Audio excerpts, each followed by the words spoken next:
সুপ্রিয় দর্শক, চায়না রামরঙ্গন গাছে কত সুন্দর ফল ধরেছে দেখো। মন এবং মেজাজ কিন্তু দারুণ হয়ে যাচ্ছে।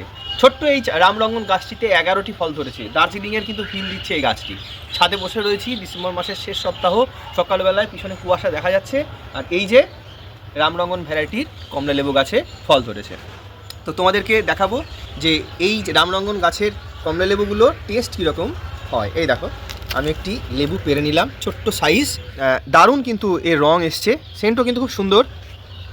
এই দেখো, খোসা কিন্তু একটু মোটা, আর এর ভিতরের যে পাল্প, যে লেবুটা, সেটা তোমাদের দেখাচ্ছি।